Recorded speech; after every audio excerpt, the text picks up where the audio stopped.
अस्सलाम वालेकुम dear student. Today we will discuss telophase and cytokinesis.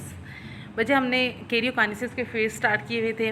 3 phase हम discuss कर चुके हैं। आज हमने लास्ट फेज़ डिस्कस करना है और लास्ट फेज़ में सबसे पहले मैं आपको ये बताऊंगी कि ये वाला जो फेज़ है वो आपके जो पहला फेज़ आपने पढ़ा था प्रो फेज़, वो टोटली उसके ऑपोजिट होता है। ठीक है, जो काम प्रो फेज़ में हुए थे यहाँ पे उसके उलट हो रहे होते हैं, यानी उसके ऑपोजिट ये फेज़ जो है वो जा रहा होता है।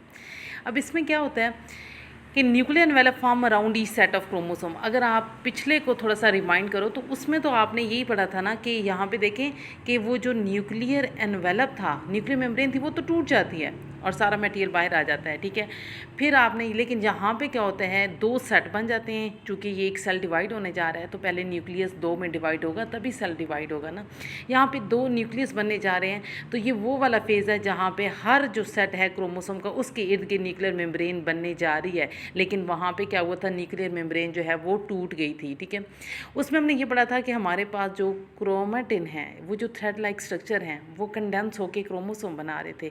लेकिन यहाँ पे याद रखना कि वो क्रोमोसोम जो हैं वो अनफोल्ड होकर दोबारा से क्या बना देते हैं, क्रोमेटिन बना देते हैं, यानी वो धागों की तरह का जो है वो स्ट्रक्चर बन जाता है। तो ये फेज़ जो है वो उससे टोटली ऑपोजिट है।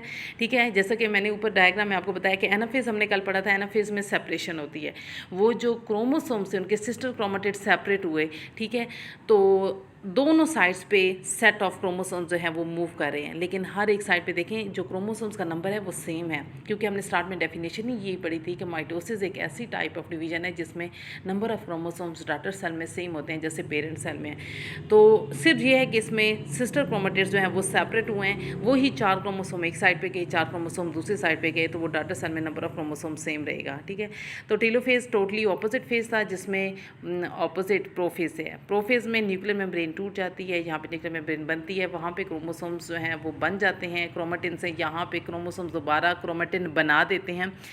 उसके बाद हम चलते हैं साइटोकाइनेसिस की तरफ। बच्चे यहाँ पे आप लोगों की जो न्यूक्लियस की डिवीजन है वो कंप्लीट हो गई है। अब न्यूक्लियस तो डिवाइड हो गया है, अब साइटोप्लाज्म डिवाइड होगा तभी एक सेल जो है वो पेरेंट सेल डिवाइड हो जाएगा 2 डॉटर सेल में। अब साइटोकाइनेसिस किसे कहते हैं? Cyto mean cell, kinesis mean division. ठीक है, it is a division of cytoplasm. Division of cytoplasm को साइटोकाइनेसिस कहा जाता है। अब हम देखते हैं कि प्लांट के सेल में डिवीजन कैसे होती है और एनिमल के सेल में डिवीजन कैसे होती है। ठीक है, तो बच्चे याद रखना प्लांट के सेल में जो डिवीजन है उसको हम क्या कहते हैं, उसको डिवीजन जब हो रही होती है उसमें मोस्ट इंपॉर्टेंट जो स्ट्रक्चर बने जा रहा होता है उसको कहते हैं फ्रेगमोप्लास्ट। अब कैसे ये स्ट्रक्चर बनता है, यहाँ पे अगर थोड़ा सा सेल की तरफ आप देखें तो ये एक प्लांट का सेल है। बच्चे प्लांट के सेल में गोल्जी ऑपरेटर्स होता है, गोल्जी ऑपरेटर्स से वेजिकल ड्राइव करते हैं। ये जो आपको छोटे छोटे स्ट्रक्चर नज़र आ रहे हैं, ये वेजिकल्स फिर अपने आप को सेंटर में इक्वेटर में जाके अरेंज करते हैं और आपस में ये वेजिकल फ्यूज़ होते हैं तो एक प्लेट लाइक स्ट्रक्चर बना देते हैं। वो वेजिकल्स आउट जो प्लेट लाइक स्ट्रक्चर बना रहे हैं वो प्लेट आउटवर्ड मूव कर रही है, यानी बाहर की तरफ ये मूव करेगी और फाइनली ये सेल की मेम्ब्रेन के साथ जाके फ्यूज़ हो जाती है। इस तरह एक सेल जो है वो 2 सेल में डिवाइड हो जाता है और दोनों सेल्स में जो है वो न्यूक्लियस चला जाता है। पहले न्यूक्लियस डिवाइड हो चुका था, साइटोप्लाज्म में डिवाइड होना था। प्लांट के केस में साइटोप्लाज्म की डिवीजन फ्रेगमोप्लास्ट की फॉर्मेशन से होती है। अब हम एनिमल के सेल में देखते हैं कि एनिमल के सेल में डिवीजन कैसे हुई है। बच्चे एनिमल के सेल में प्लांट के सेल से डिवीजन थोड़ी डिफरेंस होती है। यहाँ पे साइटोकाइनेसिस थोड़ा डिफर कर रहा होता है प्लांट सेल से।